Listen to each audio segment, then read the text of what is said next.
हरे कृष्णा। आप सबका स्वागत है। तो आज हम देखने वाले हैं माना गांव, जो बद्रीनाथ से 3 किलोमीटर आगे है, जहां पर व्यासदेव जी की व्यास गुफा है, गणेश गुफा है। जिस व्यास गुफा से व्यासदेव जी ने गणेश जी को महाभारत सुनाया था। और व्यास गुफा के आगे है सरस्वती नदी, जहाँ पे सरस्वती माँ का उगम है। और वहीं पर भीमशिला है या भीम पुल है, जो भीम ने सरस्वती नदी पार करने के लिए एक पत्थर लगाया था। तो इन सब तीर्थ स्थानों का हम आज दर्शन करने वाले हैं, तो कृपया आप हमारे साथ जुड़े रहिएगा। हरे कृष्ण।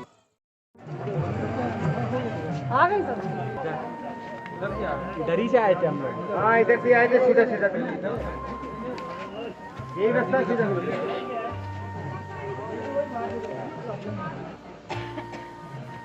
तो अब हमने देखा ये जो रास्ता है गणेश गुफा और व्यास गुफा की तरफ जा रहा है।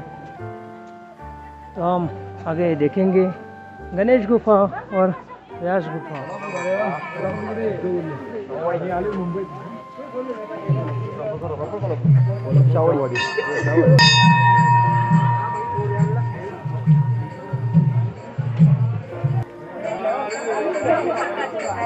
तो अब हम गणेश गुफा के तरफ आ गए हैं और अंदर जो है गणेश जी का मंदिर है।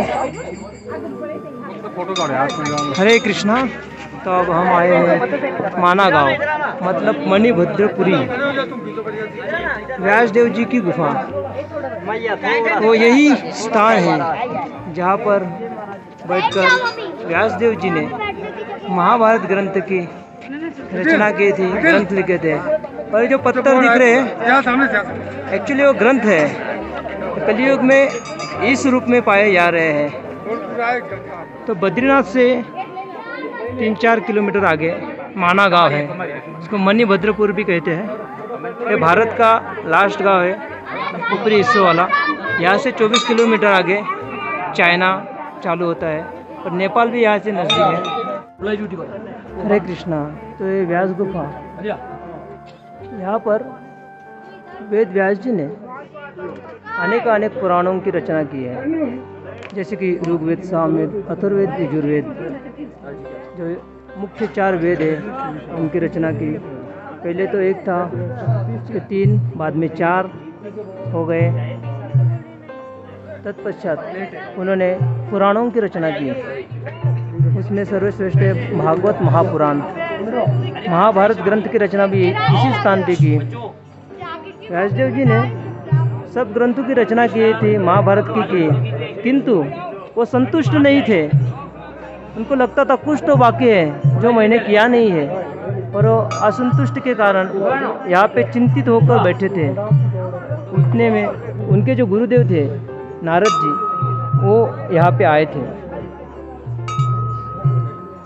तब उन्होंने गुरु महाराज जी को पूछा, गुरुदेव, सब ग्रंथों की रचना तो मैंने की है, लेकिन मैं संतुष्ट नहीं हूँ, ऐसा क्या रह गया है? तब नारद जी बोलते हैं, आपने सब ग्रंथों की रचना की है, किंतु श्री हरि भगवान पूर्ण पुरुषोत्तम भगवान श्री कृष्ण के बारे में आपने पूर्णतः नहीं लिखा है। उन्होंने कहा, मैंने तो महाभारत लिखा है, आपने लिखा है, लेकिन आप खुद अपने अंदर झांक कर देखो क्या बाकी है। उसके पश्चात व्यासदेव जी हैं जो भागवत महापुराण की रचना करते हैं, जैसे कि वर्णन आता है, निम्नगानाम यथा गंगा अचलानाम हिमालयो वैष्णवानाम यथा शंभु पुराणानाम इदम। मतलब नीचे बहने वाली नदियों में सर्वश्रेष्ठ नदी गंगा है, जैसे आध्यात्मिक लोक में सर्वश्रेष्ठ नदी यमुना है, तो नीचे बहने वाले में सर्वश्रेष्ठ गंगा है। निम्नगानाम यथा गंगा अचलानाम हिमालय, और अचल पर्वत में हिमालय है। वैष्णवानाम यथा शंभु, और भगवान विष्णु के जितने भी भक्त हैं उनमें सर्वश्रेष्ठ भक्त कौन है? शिव शंभु। इसलिए उनको वैष्णवानाम यथा शंभु कहते हैं। और पुराणानाम इदम, मतलब सबसे श्रेष्ठ पुराण, पुराणों में सर्वश्रेष्ठ पुराण कौन सा है? तो भागवत महापुराण। इस ग्रंथ की व्यासदेव जी जो है यहाँ पे रचना करते हैं। तब जाकर उनको संतुष्टि मिलती है। और इसी ग्रंथ में भगवान श्री कृष्ण के बारे में पूर्णतः उन्होंने लिखा है।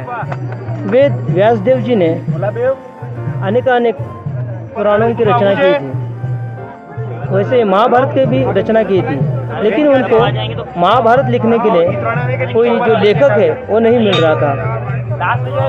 तो उनको चिंता थी कि इतने बड़े ग्रंथ की रचना की है लेकिन लेखक नहीं है। तब ब्रह्मा जी कहते हैं उनको कि आप गणेश जी को बुलाइए, गणेश जी आपकी मदद करेंगे। तब व्यासदेव जी गणेश जी को बुलाते हैं। गणेश जी आते हैं। गणेश जी कहते हैं मैं आऊँगा, लिखूँगा, लेकिन आपको जो महाभारत है गंगा की तरह बताना पड़ेगा, तभी मैं लिखूँगा। व्यासदेव जी कहते हैं ठीक है, मैं गंगा की तरह बताऊँगा, लेकिन मैं जो भी कुछ कह रहा हूँ वो सत्य है क्या, वो सच है क्या, उसको आप परखो, उसके उपरांत ही आप लिखो। गणेश जी की जो शर्त थी वो व्यासदेव जी स्वीकार करते हैं, व्यासदेव जी की जो शर्त है वो गणेश जी स्वीकार करते हैं। तो गणेश जी लिखना आरंभ करते हैं और व्यासदेव जी कहना आरंभ करते हैं। और बीच में व्यासदेव जी क्या करते थे, एक गुह्य श्लोक डालते थे। तो महाभारत में 1,00,000 श्लोक है, उसमें 3 प्रकार की भाषा है, समाधि भाषा, दर्शन भाषा, गुह्य भाषा। तो गुह्य भाषा में जो श्लोक रहते हैं उनके अर्थ समझना बहुत कठिन होता है। उसमें से एक श्लोक हम देखेंगे, जैसे कि वर्णन आता है उच्चिष्टम शिव निर्माल्यम वमनम मृग कल्पतम काकविष्टा समायुक्तम पंचपूतानि भारत। तो जो भी गणेश जी को बोला था, जो भी मैं बोलूँगा, व्यासदेव जी कहते हैं जो भी मैं बोलूँगा उसको आप अच्छे से समझो, उसके उपरांत ही आप लिखो वो सच है क्या। तो ऐसे हजारों हजार श्लोक बताने के बाद एक श्लोक व्यासदेव जी क्या करते थे, गुह्य श्लोक डालते थे। और वो गुह्य श्लोक का अर्थ क्या है वो समझने के लिए जो गणेश जी है वो भी सोचते थे कि क्या है, सही है या गलत है, और वो सही होगा तभी मैं लिखूंगा। ये गणेश जी ने गणेश जी को बोला था जो सही होगा तभी आप लिखना। तो गणेश जी देखते थे कि सही है क्या। तो अभी ये पहेली जैसा है। तो गणेश जी को बोला व्यासदेव जी ने उच्चिष्टम शिव निर्माल्यम। उच्चिष्टम मतलब झूठा, झूठा क्या पवित्र है। 5 चीज़ें बताई व्यासदेव जी ने जो बहुत पवित्र है। उच्चिष्टम झूठा तो पवित्र नहीं होता। शिव निर्माल्यम, और शिव जी जो धारण करते हैं निर्माल्य वो पवित्र है। शिव जी क्या लगाते हैं अपने शरीर को, भस्म लगाते हैं, गले में सर्पों की माला होती है, बिच्छू होते हैं, जहर जो है अपने कंठ में धारण करते हैं।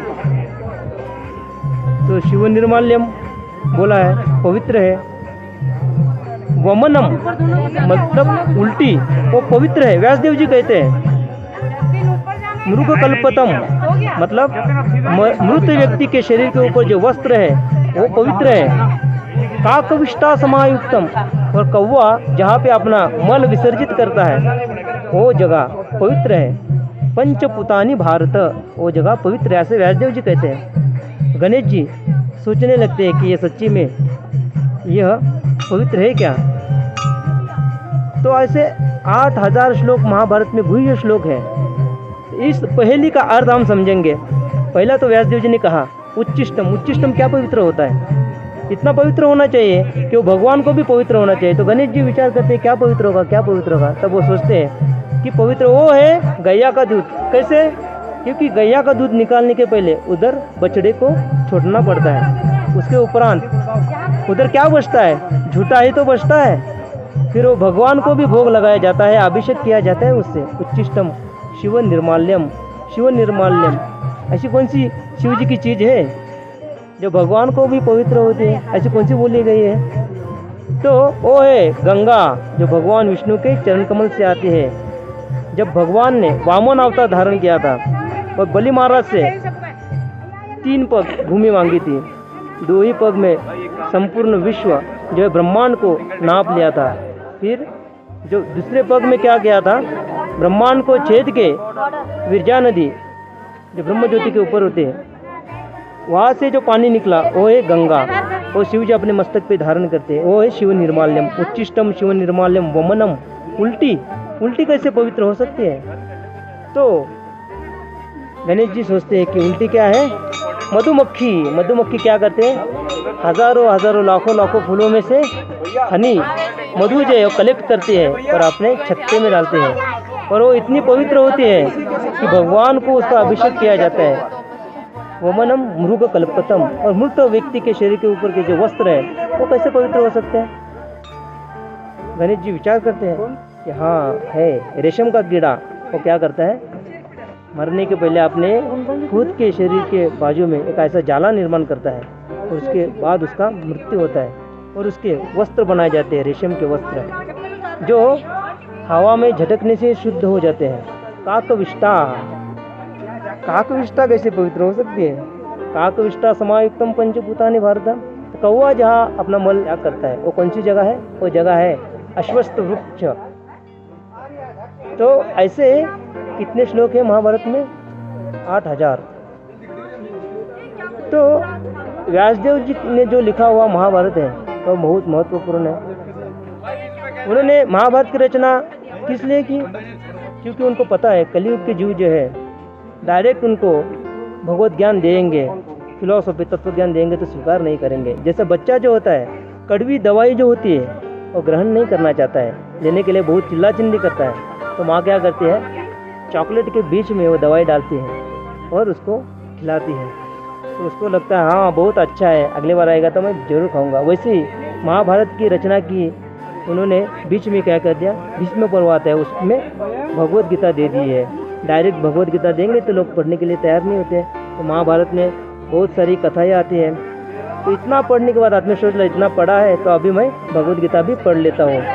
तो फिर भगवत गीता जो लोगों को देनी थी, इसलिए व्यासदेव जी ने महाभारत ग्रंथ की रचना की और लोगों को उसके जरिए भगवत गीता दे दी।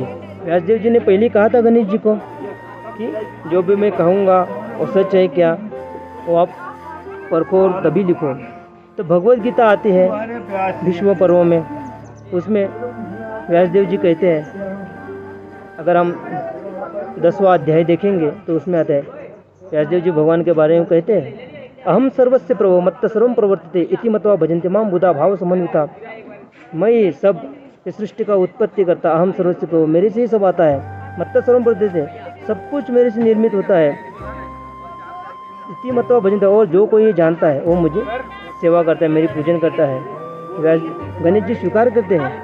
भगवान श्री कृष्ण गीता में कहते हैं, सर्वधर्मां परित्याज्य मामेकं शरणं व्रज अहं तां सर्वपापेभ्यो मोक्षयिष्यामि मा शुचः। सर्वधर्मों को त्याग करके मेरे शरण आ जाओ, मैं तुझे सर्व पापों से मुक्त करके मोक्ष प्रदान करूंगा। तो गणेश जी वहाँ पे क्या करते हैं, भगवान श्री कृष्ण को भगवान करके, पूर्ण पुरुषोत्तम भगवान करके स्वीकार करते हैं कि अनेक अनेक ग्रंथ में अनेक अनेक देवता जब बोलते हैं तो देवा ऊँचू, ऋषि ऊँचू, जो बोलेंगे उनके नाम से इंद्र ऊँचू, रुद्र ऊँचू, जो बोलेंगे उनके नाम से लिखा जाता है। लेकिन जब भगवान पूर्ण पुरुषोत्तम भगवान श्री कृष्ण बोलते हैं तब क्या लिखा जाता है, श्री भगवान उवाच। तो गणेश जी भी पूर्ण पुरुषोत्तम भगवान श्री कृष्ण को भगवान करके स्वीकार करते हैं। जैसे हम सर्वप्रथम एक श्लोक देखा था, निम्नगानां यथा गंगा, अचलानां हिमालयो, वैष्णवानां यथा शंभु, देवानां अच्युते था, ऐसा भी एक श्लोक आता है। तो सर्व देवताओं में सर्वश्रेष्ठ जो है भगवान श्री कृष्ण है, ये गणेश जी भी स्वीकार करते हैं। तो जहाँ गणेश जी स्वीकार करते हैं वहाँ हमें स्वीकार करने के लिए कोई बाधा नहीं आनी चाहिए। हरे कृष्णा। तो अब हम जहाँ पे सरस्वती उगम है और सरस्वती जहाँ पे लुप्त हो गई है उस जगह पे जा रहे हैं। तो यह जो है सरस्वती नदी है, सरस्वती का उगम यहाँ पे हमें दिख रहा है।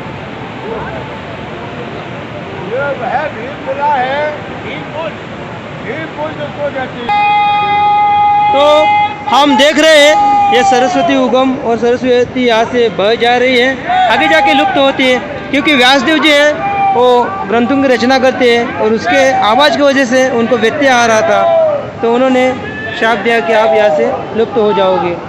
और पांडव जब यही इसी रास्ते से स्वर्गारोहण मतलब स्वर्ग के लिए जा रहे थे तो बीच में ये सरस्वती नदी थी, तो भीम ने अपने हाथों से एक पत्थर को धक्का मार के यहाँ पे ब्रिज बनाया था, एक पुल बनाया था, इसलिए इस पुल को भीम पुल कहते हैं। वो यही पुल है भीम पुल।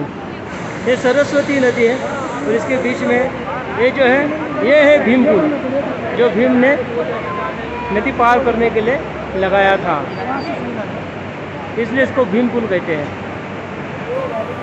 और इसी रास्ते से जो पांडव हैं स्वर्ग के लिए आरोहण करते हैं, इसको स्वर्गारोहिणी भी कहते हैं। ये सरस्वती रिवर, यह सरस्वती नदी है, इसका बहाव देखिए और आगे जाके ही लुप्त हो जाती है। ये है हमारी संस्कृति, हमारी विरासत। वैसे देखा जाए तो अभी भी लोग इस भीमशिला जो है या भीम पुल जो है, इसी के ऊपर से सरस्वती रिवर पार कर रहे हैं। हरे कृष्णा, बहुत बहुत धन्यवाद।